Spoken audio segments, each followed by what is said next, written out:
And tonight we're getting answers into what really happened to a teenager who was shot and then banned from Walled Lake High School. We were the first to break the story about the 17-year-old who was not allowed to return to school. 7 Action News reporter Kimberly Craig with much more on this.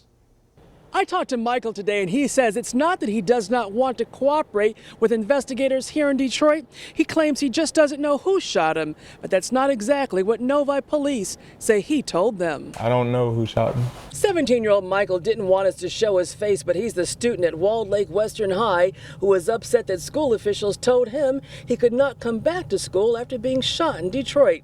The district fears Michael coming back could put others in harm's way, and we may now know more about why. Detroit police say the teen is not being cooperative. Get to the trunk and the car from the corner starts shooting. It was 4 shots from what I heard. Michael told us and others that he doesn't know who shot him. He told me today that it did happen on Stahalin near Joy Road in Detroit. After he was shot, friends who were with Michael drove him to a hospital all the way in Novi.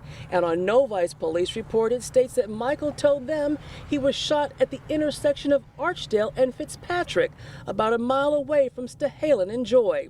Michael told Novi police and he and his friends pulled over at this intersection so he could change out of his work hoodie.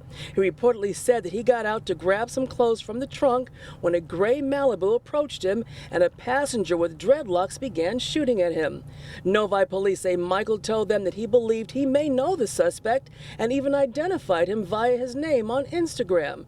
The case was turned over to Detroit police. It just feels like I did something wrong. And I got shot. I was literally at the wrong place at the wrong time. Michael and his family told me this afternoon that the information that Novi police have never came from him. The shooting here in Detroit remains under investigation. In Detroit, Kimberly Craig, 7 Action News.